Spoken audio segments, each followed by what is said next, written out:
Hello, everyone, and welcome to the next Acreon tutorial series where I'm going to analyze the quarter car wheel active suspension as a good physical model to introduce the H infinity controller technique and more of the robust control synthesis tooling that I'll showcase, which will introduce performance metrics that have to satisfy an H infinity norm, pose as an LMI or the linear matrix inequality that I introduced in the cart pull series.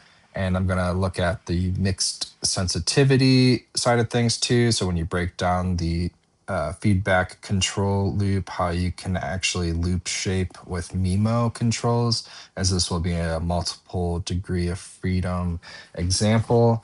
Um, yeah, and then this obviously will introduce a disturbance about the road. So how do we, basically normalized suspension for could be reducing the acceleration of the body, could be ensuring that the tolerance between the wheel and the body stays fixed, things like that.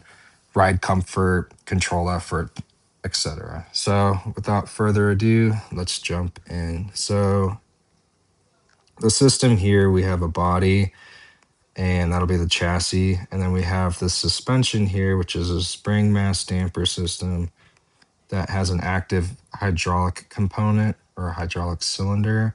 And then we have the wheel here. And the tires will be modeled as a spring. And then that obviously has ground interaction here. Okay, so this would be the spring, this would be the dash pot, this will be the hydraulic cylinder that we actually actuate. And then our frame here will have an inertial frame, Z pointing up, Y pointing out.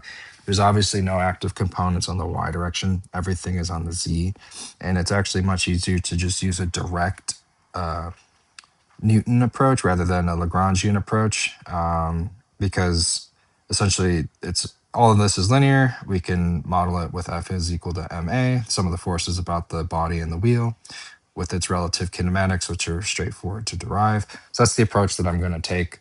The next part here, though, is since we are doing that, we have absolute coordinates.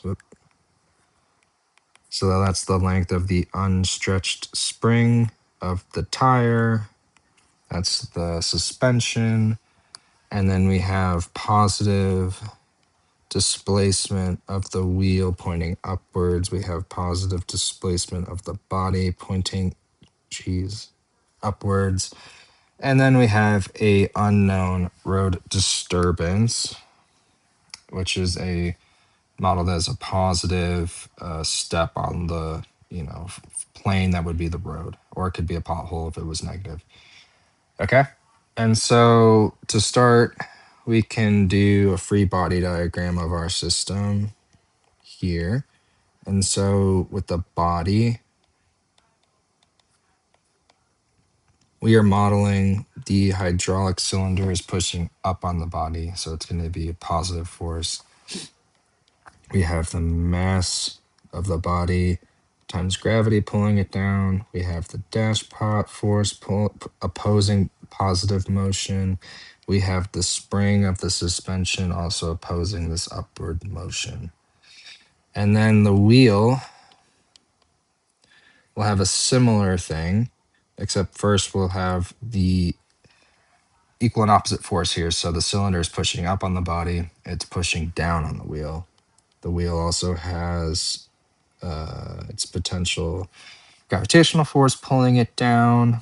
And then we have the spring force of the tire that gets compressed. So that's going to push down. And then upwards here, we have the spring of the suspension pulling it up. And then we have the dash pot pulling it up. And that's just here, right? This is pushing up. That's going to stretch, and that's going to push back on the wheel. So, or sorry, other way around. It'll oppose the motion of the body going up, and then it's stretching on the wheel, so it's pulling the wheel up, and then vice versa. So there's our free body diagram for the body and the wheel. So the force of the spring with Hooke's law is kx, just a displacement, and then dash pot is minus c x dot, so the velocity, which is also a non-conservative force. But that's okay with the Newtonian stuff because we're just modeling it as the sum of the forces. Sum of the forces is equal to mass times acceleration, or x double dot. Okay, so let's start going into the ODEs here, or the dynamics with the body and the wheel. So the first one, we have sum of the forces on the body is equal to the mass of the body. I'm not working with x quite yet. Absolute z double dot b. Okay, so then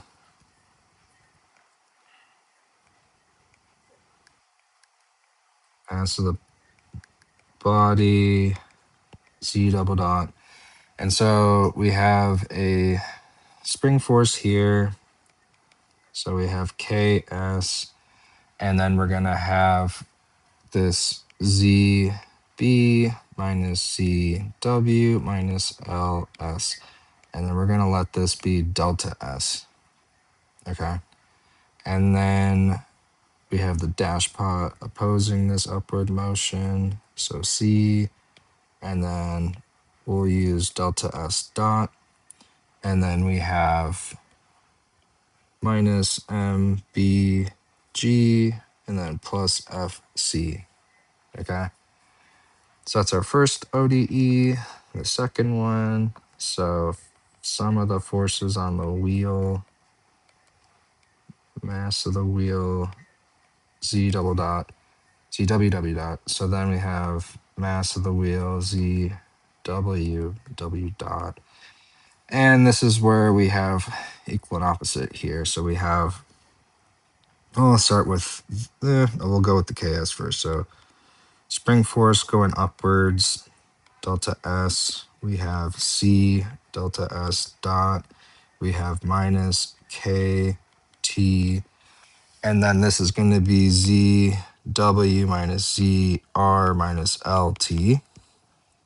And we're going to let this be delta T for later. And then we have minus WG minus FC. I think that's it. Okay, so those are our first two, well, just the two ODEs. So now these are in absolute coordinates. It would be nice to have them in perturbed coordinates. That obviously makes it much easier for control and also just a little bit better analysis of the understanding, because we don't necessarily care about all these absolute coordinates. We really care about just the perturbation about a static preload equilibrium. Okay, so that we're going to introduce a XW, XB here that represents this new coordinate system change. And so for the perturbed coordinates now, we have X body, Z body, and then we have this new ZB about the equilibrium. So that's kind of the nominal preloaded configuration coordinate system change to get this XB in perturbed coordinates. And then similarly, we have Z wheel EQ, and then I'm just going to say perturbed towards here. Okay, so then to get this delta S into the new frame, let's apply this coordinate system change. And so we have the ZB, ZW here, right? So ZB, ZW there. And so this is going to be XB plus ZB EQ, and then minus XW plus ZW EQ. And then subtracting off the length of that spring on the suspension. Okay. And then let's get this new equilibrium delta And that's going to pluck out essentially this guy, and this guy. When this is 0, when xb is 0 and xw is 0, the perturbance is 0. So about equilibrium here, we have zb eq minus zw eq minus ls.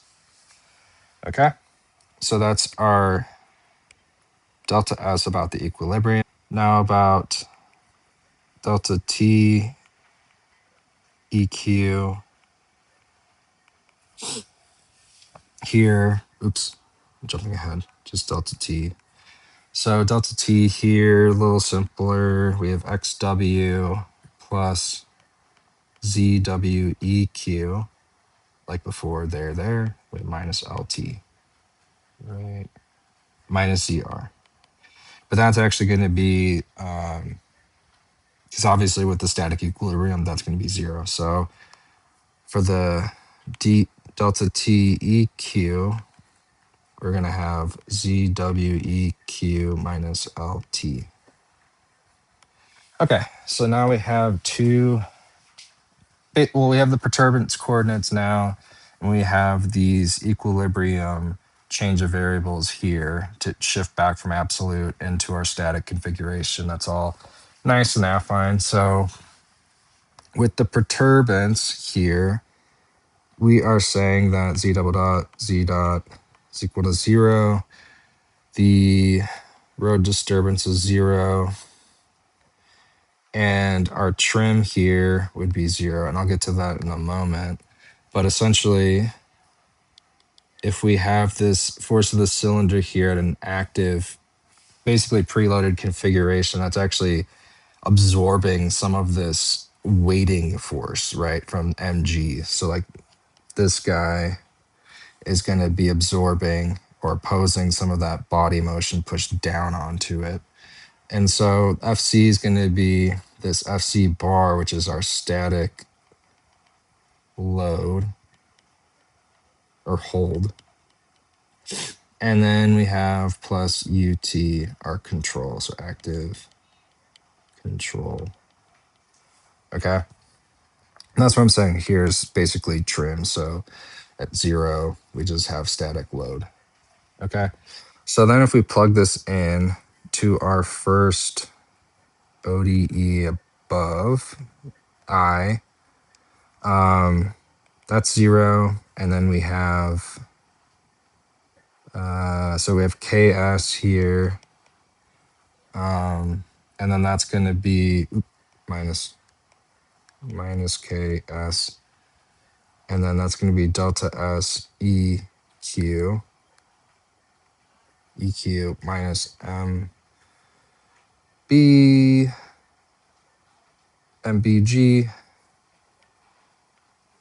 MBG plus FC bar, because that's 0. Okay. So the dash pot, this is 0. We said that Z and W will be 0. So we're dealing just with the static equilibrium position here in this part. And then our active control is 0. Okay. So then this, we're going to get a delta S EQ as FC. And then that's going to FC bar. And that's going to be minus MBG,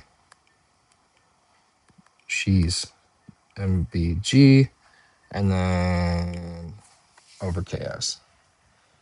So we can see that it's absorbing that potential energy from, well, I guess I don't have the Z there, or well, whatever, that force of gravity pulling down on the body, that active component, or sorry, the static pre-configured load of the cylinder or the suspension here. Okay, so we have this first, another relationship for the delta SEQ. And then next for the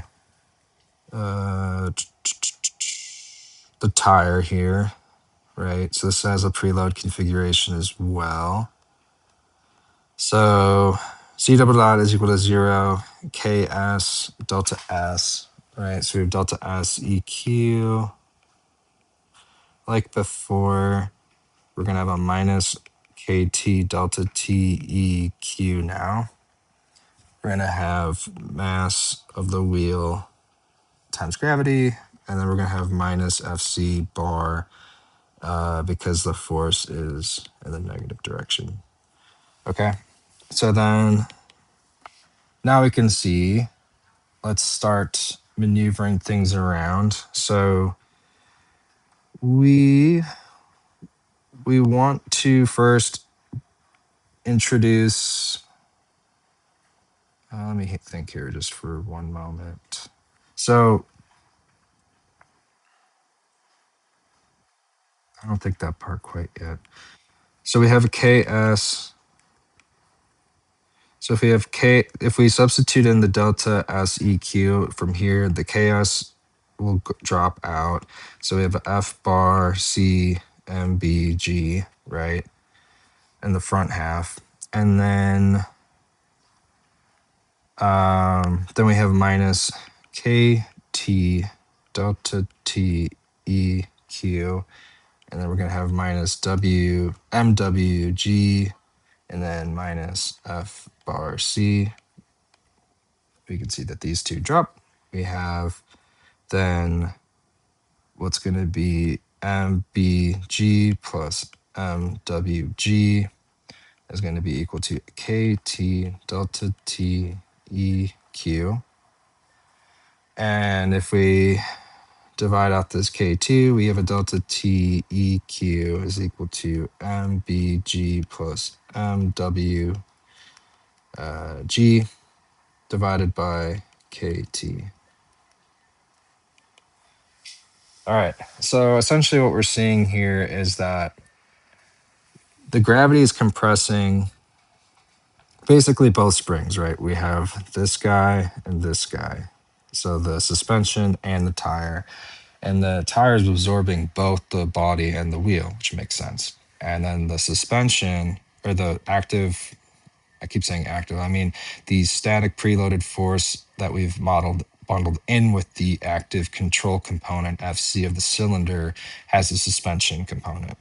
So the tire has the full stack weight and the body experiences the actual actuator preload configuration. Okay. So we now have these perturbed coordinates. And so we want to introduce them back into our original ODEs here, where we have M, B, Z, double dot B. We have, was it minus? Yeah, minus KS. And then we have delta S. But then we can break out delta S. So delta S is going to be broken out into delta SEQ plus, and then this is the, where did I write it? Active component here. So the XB minus that ZB. Oh, wait, no, sorry. This minus this. Oof. Okay. XB minus XW now. And then we have minus C, and then XB dot minus XW dot. We're in the perturbed coordinates. Minus MBG plus F bar C plus U. Note that here, the reason I didn't, the equilibrium obviously doesn't matter for the dash pot because we have velocity components here, and so equilibrium is just 0. So that's why we can just have the perturbed. The difference of the perturbed velocities is what the dash pot force is actually going to be in this new coordinate system.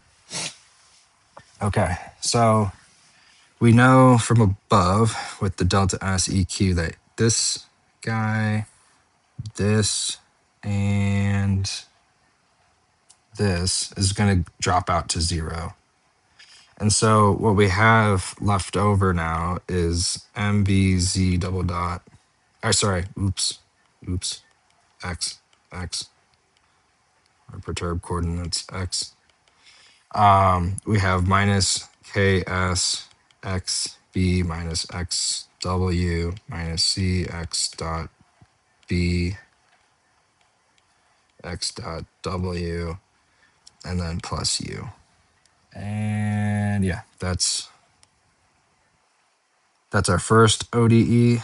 And then the second one will be KS. Again, a similar thing here. So delta S E Q plus XB minus XW. And then we're going to have plus C X dot B X dot W. We have a minus KT delta T EQ plus, and then this will be XW minus ZR. And then we have minus MWG, and then minus FC bar minus U. Okay. So again, similarly, we have this. I'll do the delta S first, right? Here, I'll break this down just a little bit instead of just like kind of do the hand wavy things before. So we have KS delta S EQ minus KT delta T EQ minus MWG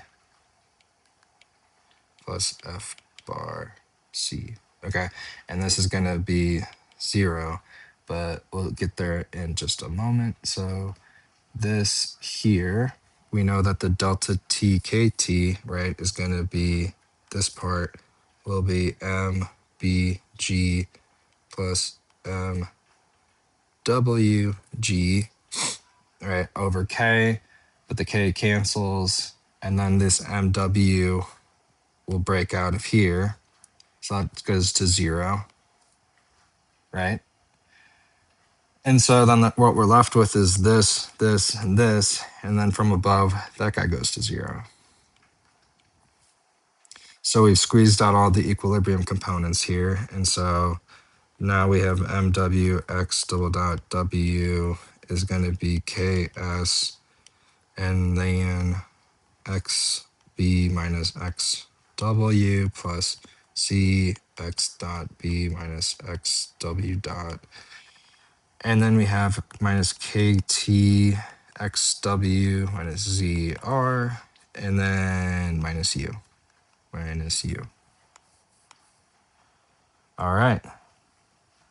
So those are the new dynamics in the perturbed coordinate system. And so the very end here, which is nice, unlike before we had to linearize, use a Taylor expansion, things like that with the carpool, this is all linear. So we can just plug this directly into the state space for. And in a similar way, we'll let Z be the state space variable or vector rather. So XB, X dot B, XW, X dot W. And then, so Z2, Z1 dot, Z4 is equal to Z3 dot. Okay. We know Z dot is going to be AZ. And then this is where things break up a little bit. So we have a BUU component. So that's the active cylinder with the control matrix BU operating on it. And then we have a disturbance BRR or ZR.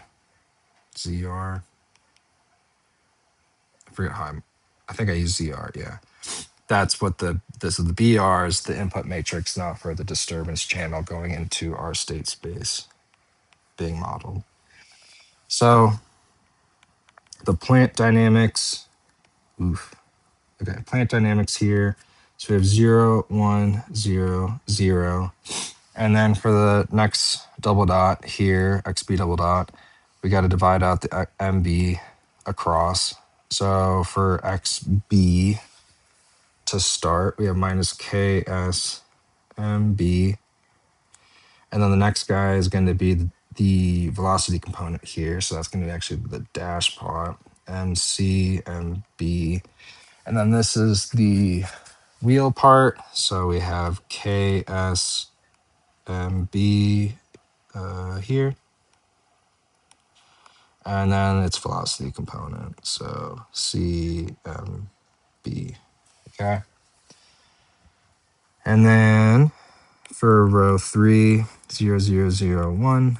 And then we're going to have, again, similar thing here, except for the bottom ODE there.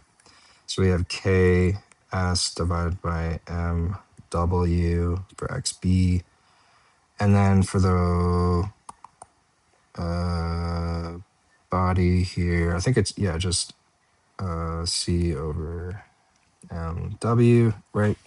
And then, yeah, this is the part where we have, so we have the two components here for the wheel. So we have KS, this is actually minus KS minus KT there over mass of the wheel. And then just like that with the dashpot. So C minus C wheel. Okay, so that's our plant dynamics. So next part are the inputs. So this is the control input. And so that's only operating on the x double dot coordinates. So we have 2 zeros, and then we're going to have 1 over MB, 1 over MW. That's just for minus MW. That's for this guy and this guy.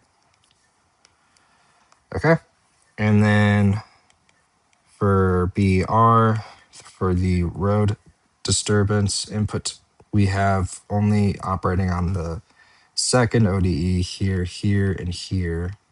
So we're going to have KT to 0, 0, 0, KT divided by M wheel, mass of the wheel. And that's our state update for the plant dynamics with the road disturbance, the active cylinder force, plant dynamics, right? I'll introduce C in the notebooks later on as before. But yeah, so pretty straightforward. The nuance here is just getting into perturbed coordinates. So this coordinate change system in this part, getting the equilibrium positions, and then actually basically applying that coordinate system change to our ODEs to get it in perturbed coordinate system. And then we apply that to our state space. So the control is operating on this perturbed coordinate system space, which is obviously much more advantageous because we have a static preload and we don't really care. We don't care about the absolute coordinate vector here. So I shouldn't say we don't care about it. In the control perspective, in that lens, we want to work in the perturbed coordinate system. So anyways, thank you for watching, and I hope to see you in the next video. Thanks.